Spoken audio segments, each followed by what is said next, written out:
আসসালামু আলাইকুম, আমি শহীদুল ইসলাম। এই ভিডিওতে আপনাদের দেখাবো গোয়ালপাড়া জেলার দহিঘাটা ফরেস্ট এরিয়াতে অবৈধভাবে থাকা মানুষ কিভাবে উচ্ছেদ করলে সরকারে। উচ্ছেদের নিউজ কভার করবার যায় আমার অবস্থা একবারে কাহিল হয়ে গেছিল। মানে সকাল থেকে না খাই আসলাম, পুরো দিন প্রায় 30 কিলোমিটার দৌড়াদৌড়ি করে নিউজ কভার করছি। অবস্থা এরকম কাহিল হয়েছিল যে শব্দ তো আপনাদের প্রকাশ করে কওয়া পাবো না। সো এর সামনে 580টা ঘর ধ্বংস হইতে দেখলাম, কিরকম একটা অনুভব যে হয়েছে ভিতরে আপনাদের হয়তো বুঝে কওয়া পাবো না। আমি বনাঞ্চল উদ্ধার করার জন্য উচ্ছেদ কার্যকে আমি কোনোদিন বিরোধিতা করি নাই আর করবো না, কিন্তু আমি চাই সুস্থ পরিবেশে যদি উচ্ছেদ হয় খুব ভালো হবো। কারণ এই উচ্ছেদের ফলে খালি মানুষের সয় সম্পত্তি না, বহুত ছোট ছোট বাচ্চার জীবন অন্ধকার হয়ে যায়, স্কুল যাওয়া বন্ধ হয়ে যায়, ভবিষ্যৎটা একবারে অন্ধকার হয়ে যায়। তারপরে নেশাগ্রস্ত হবো, ড্রাগস সেবন করব, সমাজে একটা টাইমে খারাপ একটা কারখানা সৃষ্টি হবো। আমি এগ্রি করি যদি মেদিপাট্টা থাকতো মাটির তাহলে উচ্ছেদ করতো না 100%। কিন্তু এই মানুষগুলো ম্যাক্সিমাম মানুষ কিন্তু নদী ভাঙার ফলে এই মানুষগুলো একটা টাইমে এই জায়গায় এসে বসতি করে পাহাড়ের তলে ফরেস্ট এরিয়াতে। কিন্তু এই মানুষগুলো উচিত ছিল এই জায়গায় থেকে মেদিপাট্টার মাটি কিনা অন্য একটা জায়গায় পাট্টা মাটির বাড়িঘর করার চেষ্টা করা লাগছিল,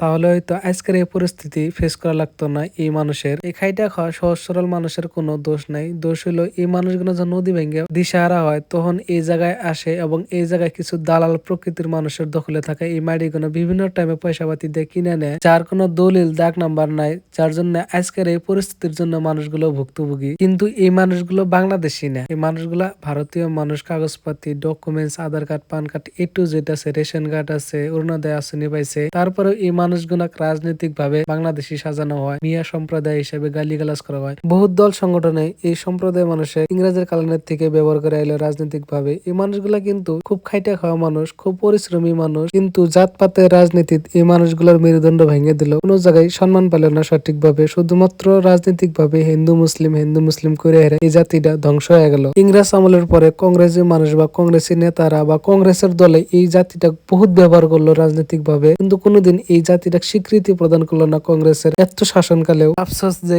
এই জাতিটা শুধুমাত্র কংগ্রেসে ভোট ব্যাংক হিসাবে ব্যবহার করে গেল স্বাধীন ভারতের পরে থেকে। ঠিক এইভাবে পুরো দিনটা পার করছিলাম। আর আপনারা যারা ভবিষ্যতে বাড়ি গাড়ি করবেন তাদের একটা রিকোয়েস্ট করি, আপনারা মাটি কেনার আগে 100 বার ভাববেন আপনারা খাস মাটি ফরেস্ট এরিয়ার মাটি কিনতেছেন না পাট্টা মাটি কিনতেছেন। যদি ফরেস্ট এরিয়ার মাটি কিনেন তো এইভাবে আপনাদের বাড়ি ঘর ভেঙে দেবো, কিন্তু মনে রাখেন যা করবেন ভাইবা করেন।